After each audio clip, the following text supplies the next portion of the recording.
I didn't prepare myself to be in the prison right now. I was going back for only like a 2-week vacation. I will go back to Bologna. So how I can deal with this right now? Everyone now is waiting to listen to my comments over what's going on. Everyone is waiting to know my opinion about such stuff taking place all over the world. I'm really, really clear about it. I'm pro-Palestine, and being pro-Palestine, that doesn't mean that you are pro-Hamas. That's a really huge difference. Hi Patrick, welcome to Fanpage newsroom. I'm really happy that I'm with you today, and thanks a lot for being my side. How do you get used to freedom again?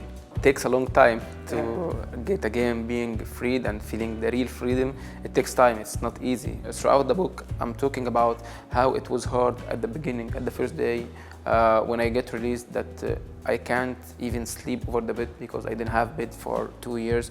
How I sleep on the floor in the first 3 days because I don't have the ability to deal with the bed.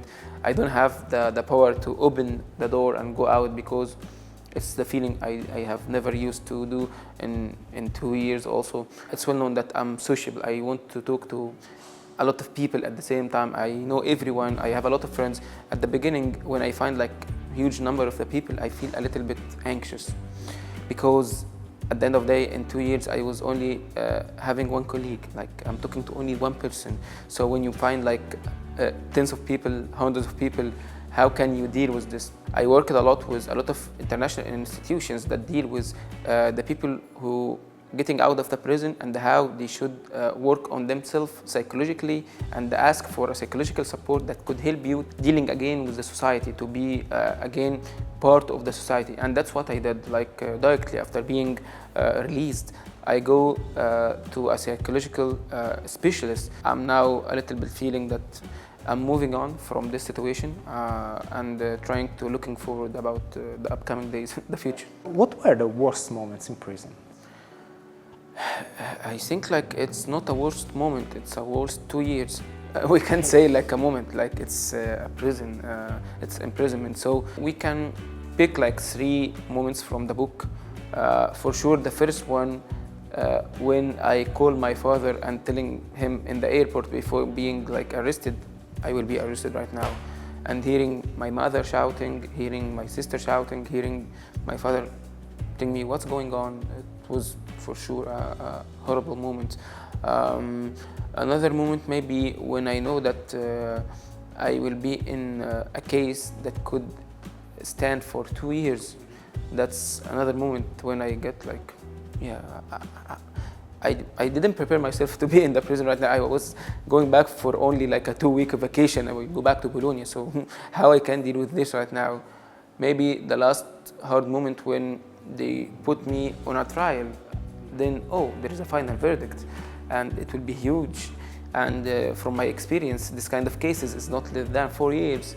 So it looks like I will stay here for, that was like after 2 years. So it looks like I will stay another 2 years. For sure, when you are blindfolded, when you are in a place that you don't know where is this place or what's the name of this place, when you don't have a watch that you can know if we are right now in the morning, in the evening, in the night, because I don't have access to the sky. You wrote, "I've never dreamed of a life as a hero."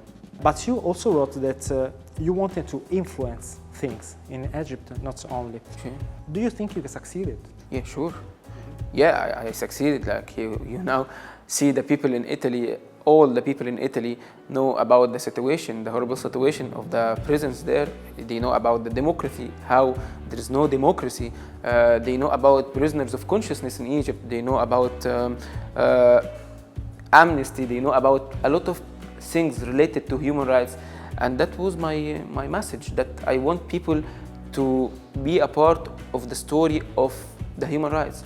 Because as a human rights defender, we did a lot of advocacy, we did a lot of work, we did a lot of stuff to make the people intersect with us on some cases. So if you find your case is interesting for people to hear more about it and to hear more about what's going on there and to be by the side of the human rights, so I reach my purpose by doing that. You did it since you were 13 and you had your first manifestation for Palestinian. Yeah. Look, I was too young, like I was 13 years old, and we saw on the television killed Palestinians, people in the street. As a kid, I saw all the class, everyone's talking about Palestine, and I wrote something that very, very simple, like, no, we can't accept what's going on in Palestine, we will stop this, and we go out in the school for 10 minutes, and we go back again to the class, so nothing serious, but again, like, maybe that was the first connection between me and politics. You wrote that your family is not politically engaged. My family, like a regular family that is not by any means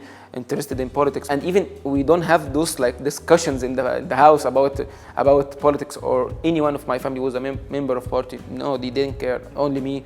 And I think it's because the revolution of 2011 that was the main reason behind like my interest in politics and being really focusing on that. You say that I didn't major a role in a society. What effect does the weight of having such an important voice? It's a responsibility, because everyone now is waiting to listen to my comments over what's going on. Everyone is waiting to know my opinion about such stuff taking place all over the world, about my opinion considering human rights issues, about my opinion considering political issues.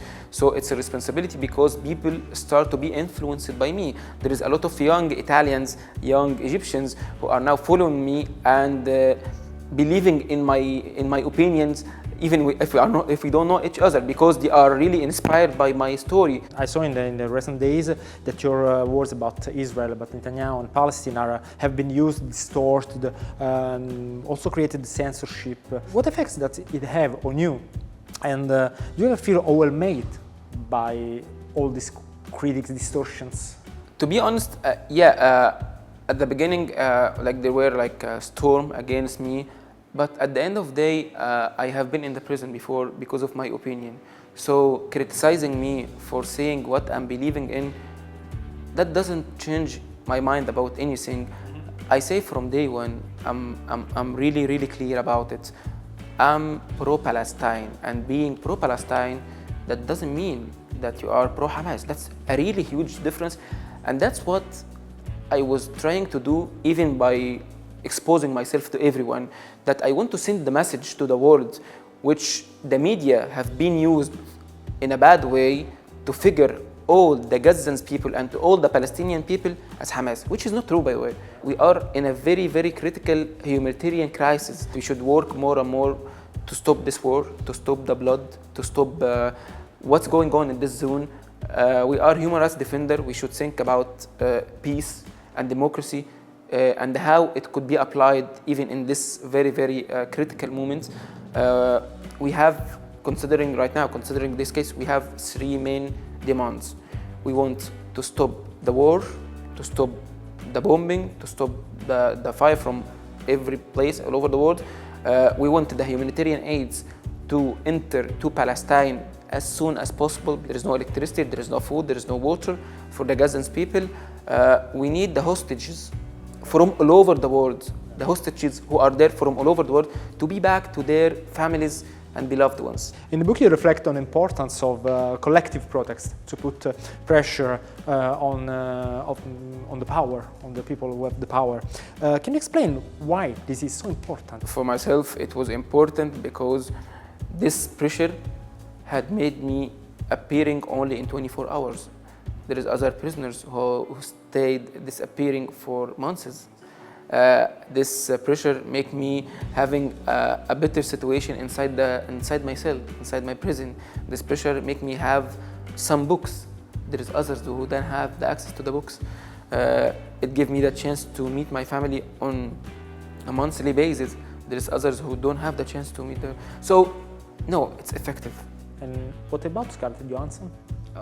You know, when I was in the prison, and a prisoner came to me and telling me, Patrick, you know that Scarlett Johansson, because I don't have mobile there, they tell me, oh, Scarlett Johansson yesterday talked about you. I tell him, I don't believe you. They me, yeah, believe me, like every prisoner now in the prison is talking about that. But at the end of the day, if you are talking seriously, it's a very important move, and it's a very important thing that even the artists and the people who have this visibility and people have this popularity to be by the side of human rights, that really make a change and that really make an effect over even the governments. Because some names like Scarlett Johansson and football players, some singers, they have the power to really change some decisions for governments. One of the things that helped you is the books, and I can told you about my brilliant friend, l'amica geniale. How this book and how the books in general helped you? The story of Elena Ferranti, especially, starts from that I came here without any passion about novels. I came to Italy at the beginning, and I'm not into novels. I'm like a guy who was always reading about two stuff: politics, history, and football. Only about those. Like, I don't read anything except when I came to Italy, and I find myself I will read a lot literature to be a part of the master degree, and how our university is mixing between using the literature to talk about human rights. That was a new thing for me. I have never ever think about it, but I really enjoyed the novel. Like, when I start to read, I read the first part here in Italy, and I feel I'm really interested in what she's doing when taking me out, and that's how I start there to ask only about novels inside the prison. I didn't ask them for football books or political book or history book. I only asked them about some novels, because the novels succeed to take me out of my place, out of my small cell. That's my best novel I have ever read. With some other novels like Blindness. Saramago. Yeah, I love this novel so much. Thank you, Patrick. It was my pleasure, and thanks a lot for having me today and hosting me, and choosing to be a place that accepts all the voices and diversity. It's a great thing. Keep going like this, and thanks for your support for me in my case.